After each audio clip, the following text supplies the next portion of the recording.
I grew up in the post-Iran-Iraq war in Tehran, Iran. Um, I was a devout Muslim growing up, and I was able to move to Canada with my family, got my Bachelor of Science, and then my Juris Doctorate.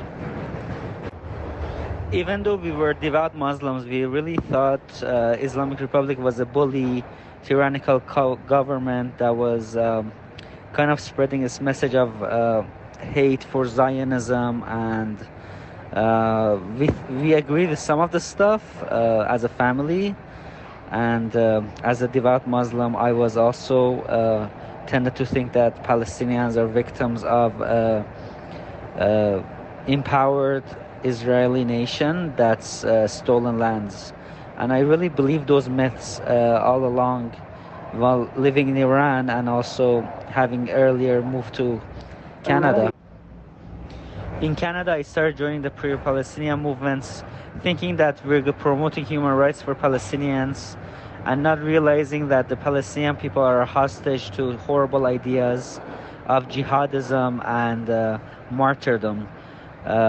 I was part of the Solidarity for Human Rights for Palestinian group at McMaster University. We were advocating for a one-state solution, not realizing that they actually were tricking us, the organizers there.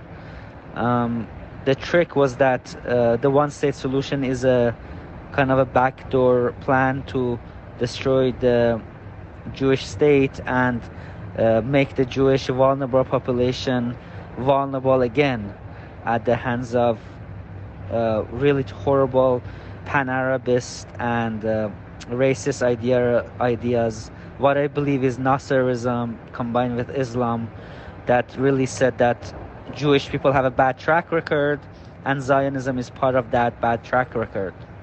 And that, there's hadith about elimination of, the Muslim will eliminate Jews who are hiding behind trees and rocks, and this kind of mentality where they're infidels and they are not worthy of life.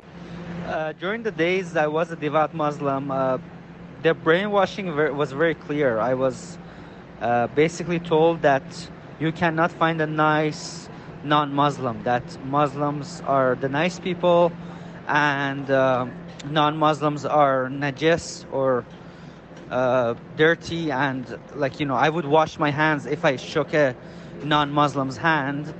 And looking back at it now, I really see the same kind of brainwashing a lot of pro-Hamas groups have. These are not truly pro-Palestinian people.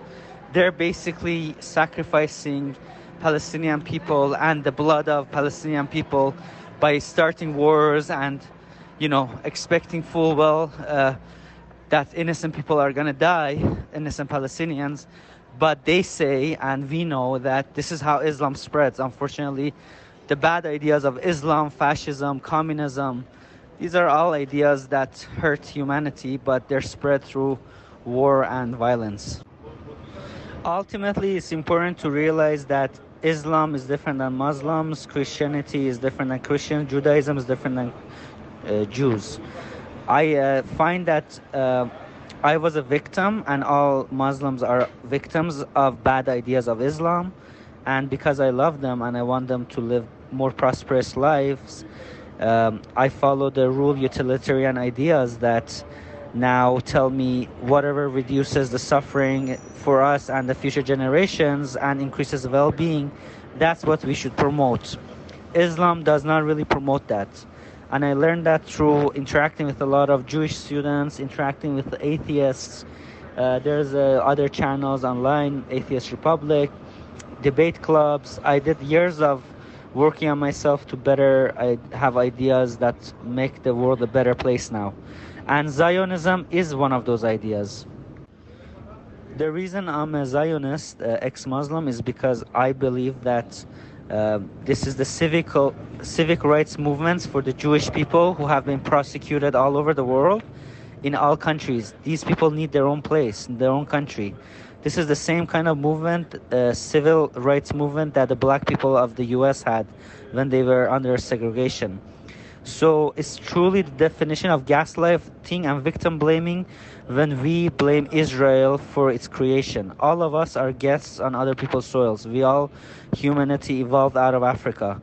And we all know that somebody's grandfather abused other people's grandfathers. This is not the way to settle scores. History is not used to win debates. We use history as learning lessons, not to repeat the mistakes of our ancestors.